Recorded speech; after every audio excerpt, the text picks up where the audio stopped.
Ang sunod ay ang microscopy. Okay? Siguro isipin nyo, meron bang option sa colony? No? Meron bang advance niyan? Ano? Wala pong advance, talagang talent ng microbiologist ang pag-aral at pag-describe ng colonies.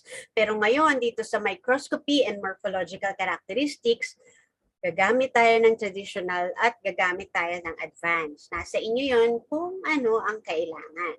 So, ang microscopy ay important sa microbiology kasi po, hindi natin sila nakikita sa naked eye. Yung colony na pinakita ko sa inyo kanina, parang, okay, isang colony. Pero yung isang colony na yon, pwedeng maging hundreds or thousands, hundred thousands na cells in one colony. So imagine niyo, ang dami palang laman nun. Ano?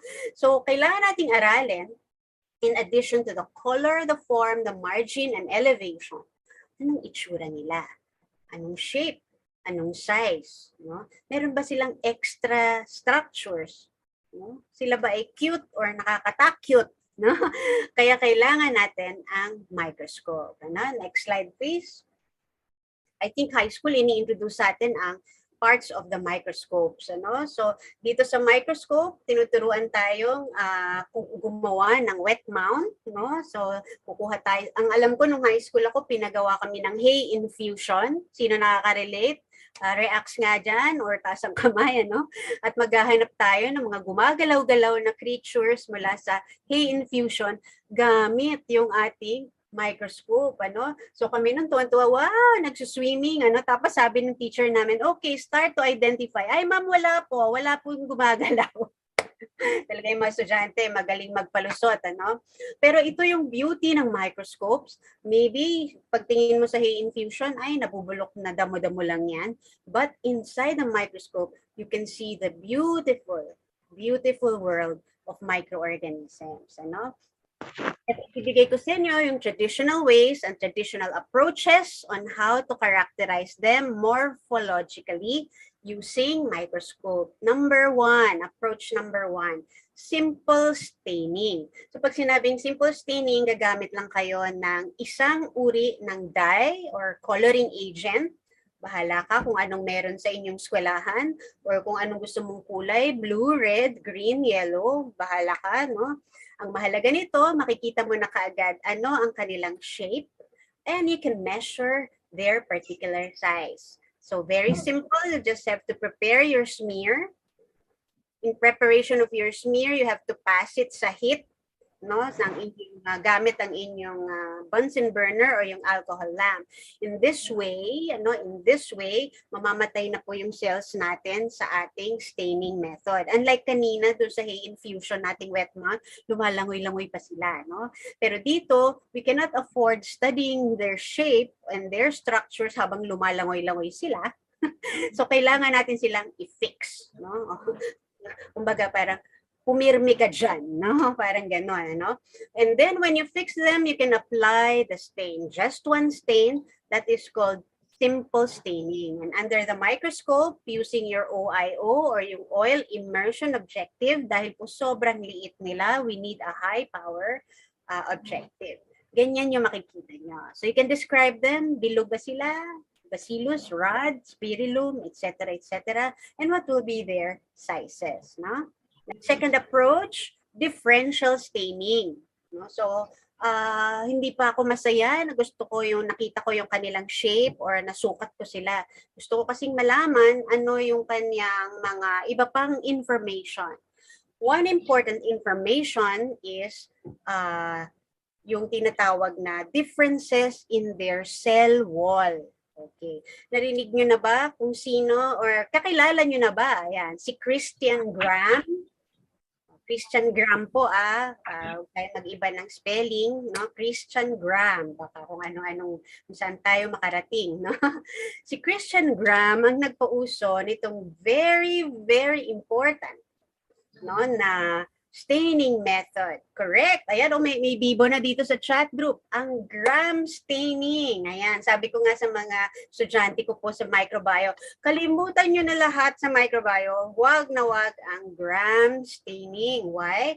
Because this is a very valuable differential method, no, to differentiate the cell walls of bacteria. Okay? At na-divide na ang inyong bacterial world into two. Gram positive, nag-stain siya. Okay? And gram negative, hindi siya na-stain ng iyong primary color dye, but instead, ang kinapture niyang color is the second dye. This is very important because this will tell you ano ang cell wall characteristics ng iyong bacteria, no? So very good sa mga nasa chat box. Thank you for answering, no? Gram staining is discovered and of course shared to us by Christian Graham, no? Next slide please. So kung ang simple staining, may isa tayong staining. Differential staining, may dalawa na tayong stain, no? Para makita mo yung difference. Dito sa ating mga microscopes na pwedeng walang masyadong stain, no? So sabi kasi nila, no, pwede bang dark field lang, no? Walang masyadong stain, no? So this is a yeast, no? I chose a very nice picture of a yeast, not a bacteria, no? But you can also use this for bacteria, of course. This is important to let you know and contrast yung pag ina-upgrade mo yung microscope mo, na-upgrade din yung view mo, ano?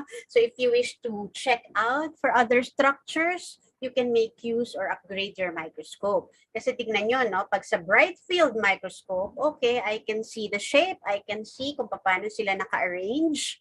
Pag gumamit ka na ng phase contrast, medyo iba na siya, no? At pag gumamit ka ng dark field, ma-emphasize ang kanyang mga special structures. So it really depends on ano bang kailangan ko. But usually, if you wish to just characterize the structure of your organism, like this one, gusto ko lang makita naman yung shape and arrangement, a bright field microscope is already enough. Ayan. Mikrobyo po yan. Nanggaling po yan sa river. Ilog. No? Kumuha sila ng sample, okay? Tapos nilagyan nila ng tinatawag na probe or dye, no? So may marker, no? And then bawat marker na yon ay magpapakita ng iba't ibang kulay ng mikrobyo. Halimbawa, bigyan kayo ng analogy. O lahat ng magaganda ay magiging kulay green. Example, ganun, no? So, lahat ng mga pogi magiging kulay blue. Lahat ng mga hindi pinagpala, magiging kulay violet. No? So pag lahat tayo ay nagsama-sama, because of our marker, para meron tayong tag, no? Kung maganda ka, hindi pinagpala, or pogi ka. No? So pag tinignan tayo under the microscope, ganyan po yung magiging itsura natin. So this is an advanced way for us to characterize morphologically microorganisms, no? So kita nyo, iba't iba na yung kulay sa kanila and you can design your probe or your dye, no? Ano bang dye ang gusto kong ikabit, no? So this is now advanced, yung mga advanced research, gumagamit sila nito para malaman kung sino ba, no, sa mga microorganisms na yon ang may certain na characteristics na kanilang binabantayan, no? So another approach, medyo advanced na rin to. Why not make it 3D? Three-dimensional. Ang kita nyo kanina, two-dimensional lang, di ba? Okay, anong shape, anong measure? Bright field microscope. But when you use a 3D microscope, no, you can, parang nakalutang sila, no? Naka-pop up sila. No? Kagaya nitong dog water bowl. Kumuha sila ng samples dun sa painuman ng kanilang dog, no? At using the atomic force microscopy, they saw this wonderful, beautiful specimen, no? So yung mga high-end na microscope gaya nitong 3D, gagamitin lang yan kung kailangan mo ma-view ang special structures. Kung hindi mo naman kailangan i-view ang special structure, hindi mo kailangan bumili ng atomic force microscopy, okay? Or microscope. Okay. So, hindi ka pa masaya sa 3D, we can use laser. Ayan. So, yun yung tinatawag nating confocal laser microscope.